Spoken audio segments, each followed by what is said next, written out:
That was a hot mess inside a dumpster fire, inside a train wreck.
No, tranquilo, hermano. Hey, le dice que Rolando Visbal la sacó allá afuera, que no hay problema. Hey, ayudan ahí. Estamos esperando la ambulancia, pero ella necesita atención médica, hermano. Ya llevamos media hora esperando. Yo le entrego a la policía o a alguien que... Hey, dale para el puesto de salud.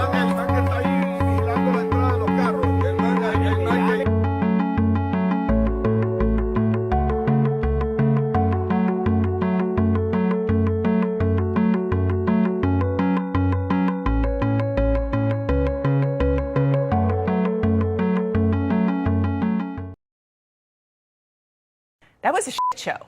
That was a hot mess inside a dumpster fire, inside a train wreck. Clearly, this debate was an embarrassment for the United States of America. What a dark event we have just witnessed. The tip of the hat to Cormac McCarthy when we say, if that wasn't a mess, it'll do till the mess gets here.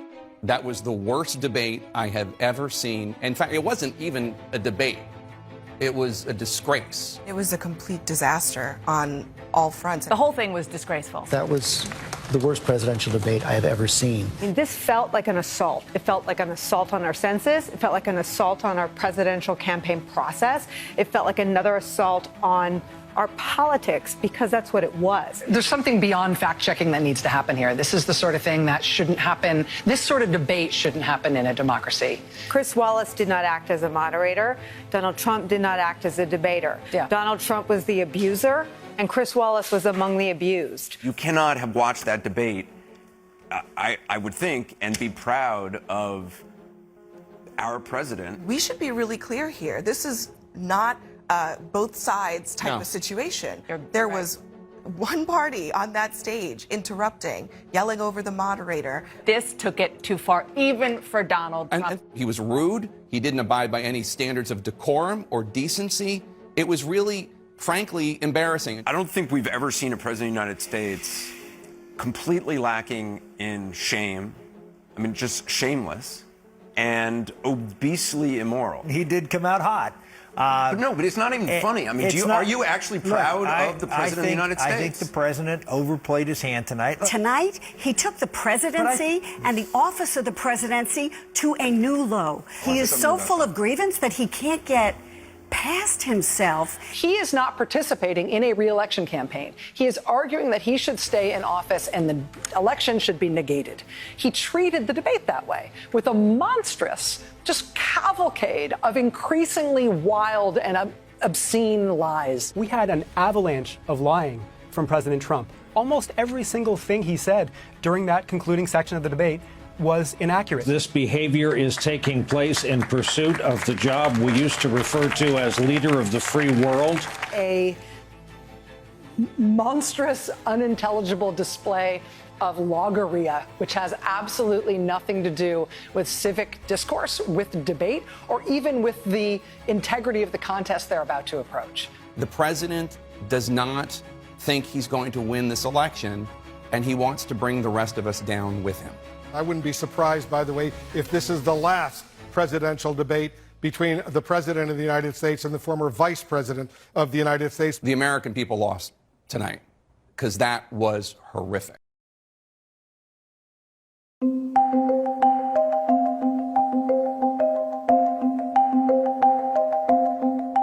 Are you willing tonight to condemn white supremacists and militia groups and to say that they need to stand down and not add to the violence in a number of these cities, as we saw in Kenosha and as we've seen in Portland? Sure, Are you I'm prepared willing to do specifically that, but do it? Well, go ahead, sir. I would say almost everything I see is from the left wing, not from the right wing. So what are you saying? I'm willing to do anything. I want to see peace. Then do it, sir. Say it. Do it. Say it. Do you want to call him? What do you want to call him? Give me a name. Give me a white name. Supremacists and white like me to condemn? White supremacists and right Proud Boys, stand back and stand by.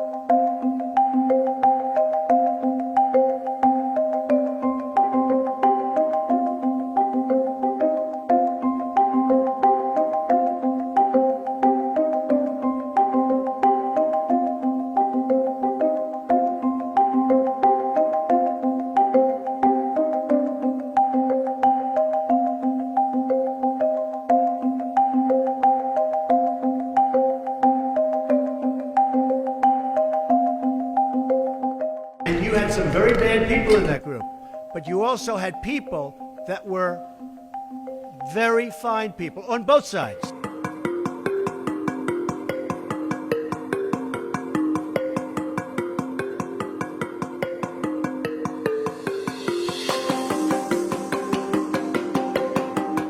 That was an interesting situation. You saw the same tape as I saw, and he was trying to get away from them, I guess, it looks like. And he fell, and then they very violently attacked him. And it was something that we're looking at right now, and it's under investigation. But I guess he was in very big trouble. He would have been, he probably would have been killed.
My message to the Proud Boys and every other white supremacist group is cease and desist.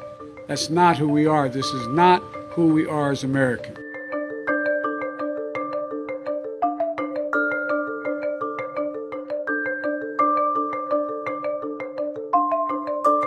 I don't know who the Proud Boys are. I mean, you'll have to give me a definition because I really don't know who they are. I can only say they have to stand down, let law enforcement do their work.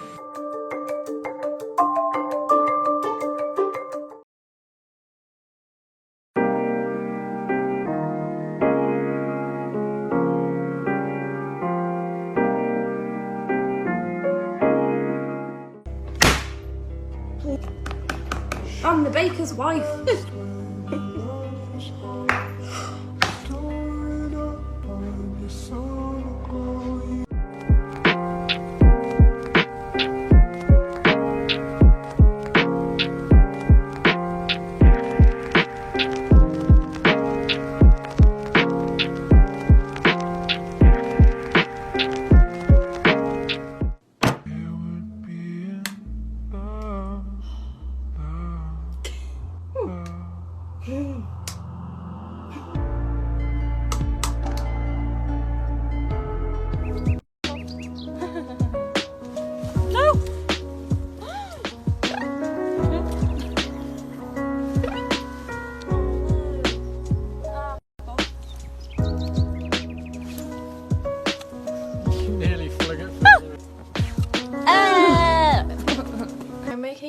To show you the different types of seizures that I have. I'll start off with like the smallest ones. Those are called absent seizures. You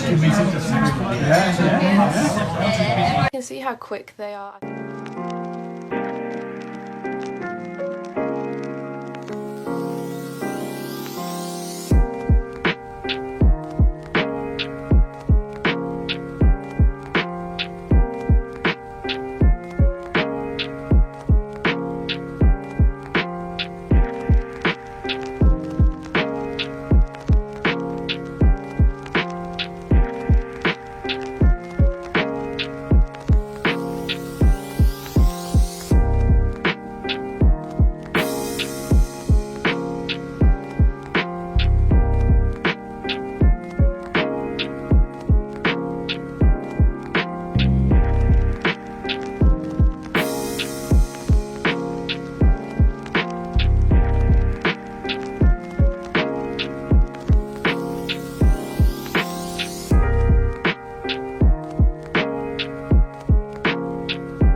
I've hit 1 million. 1 million? Unfollow me. No, don't, please. Mittens. Tits. Do I have to point at them when I do that?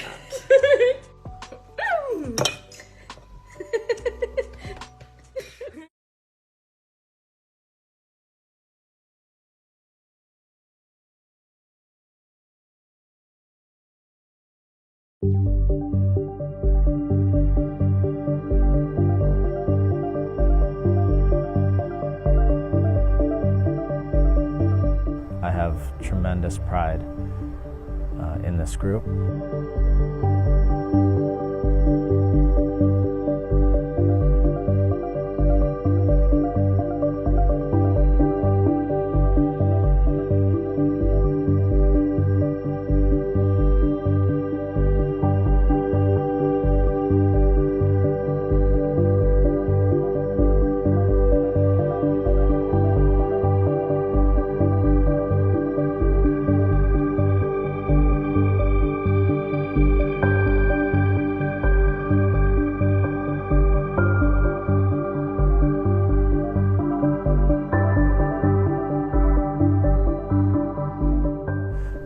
really hard incident last week in the LA match. And we made a vow to ourselves, to our community, to our players, to the club, to USL, that we would not stand for bigotry, homophobic slurs, things that don't belong in our game. And so much so that on our signboards, we made a statement saying, I will act, I will speak, right? So if something happens, I'm going to speak about it and I'm going to act about it. Because last week our one regret was we should have done something in the moment when Elijah was racially abused. And that was our regret. From our players, from me, I wish we would have done something. And had we known what had happened, I think we would have done something. So in the end of the first half, Collin came over to the fourth official after crazily somehow he got red carded, and told the fourth official that he had been abused by a homophobic slur by one of their players. And when I heard that, I lost it, because I know what this team has gone through. I know how hard it was for them to even take the field tonight, given everything that happened.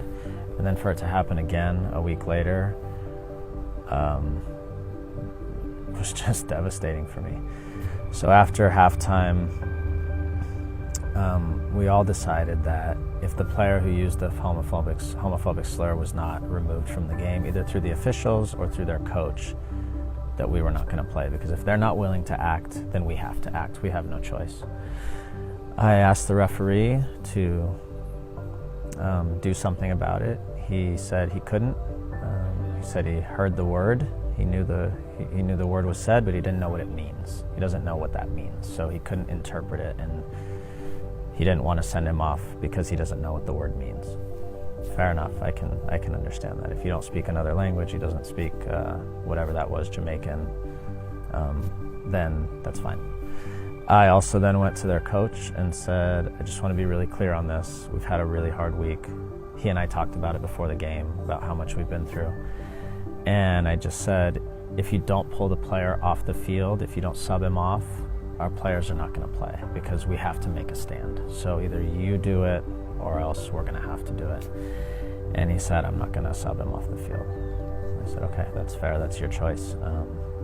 And then our guys, to their immense credit, just said, we're not going to stand for this. They were very clear in that moment that they were giving up all hopes of making the playoffs, even though they're beating one of the best teams in the league, handedly.